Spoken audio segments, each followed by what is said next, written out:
Excuse me, Dr. Phillips. Hello, Patrick. I got your message. You said something about a project you're working on. あ、違うわ。これじゃないっすよ。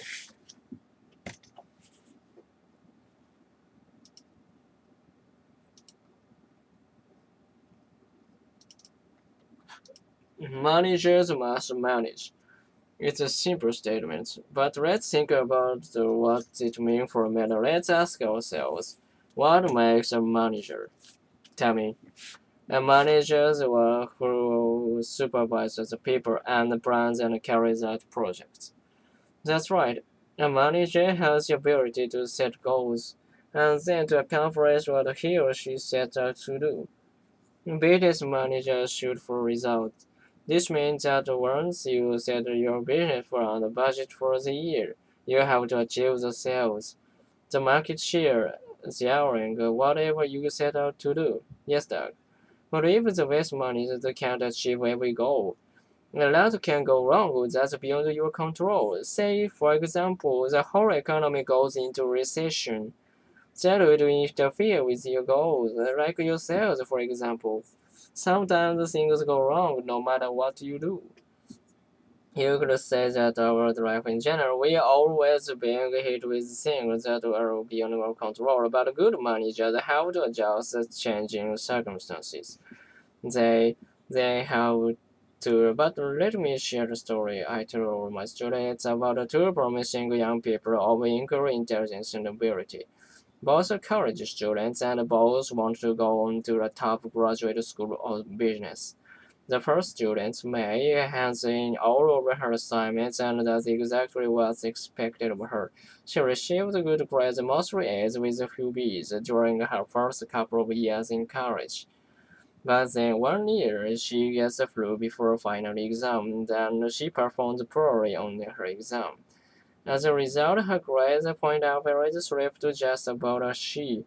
May tells herself that it wasn't her fault, it was because she wasn't able to she vows smarter next year. Something always happens to wreck May's plan. Next year, she misunderstands the question, the final, and gets C. May graduates with a B nicer average. The second student, Kay, also wants to go to a top school, so she sets out to get an A average. She studies 4 hours every night. Her diligence and hard work pay off, and she gets all A's her first 3 years.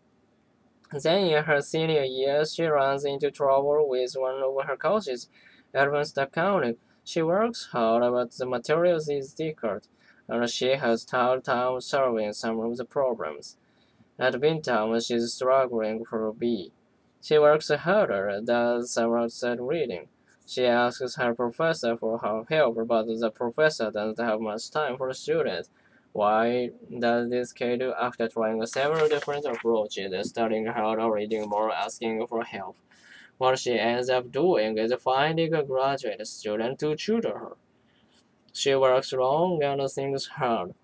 And of course, you know the end of the story. Kay gets her A.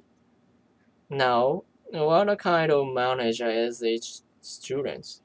Kay is certainly a more successful student because he got all A's. The first student may probably want to get into a top business school because the top school requires you have to have a high grade. However, she didn't have that, so the other student, Kay, has a better chance of getting a top-notch business education.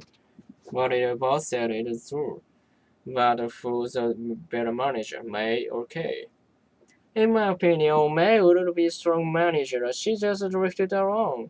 When she got the flu and blew it on her, she never really caught up.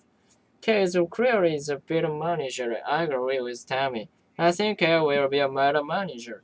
She graduated with an A average, so that shows that she hard work. But she knew what she had interrupted in her accounting course.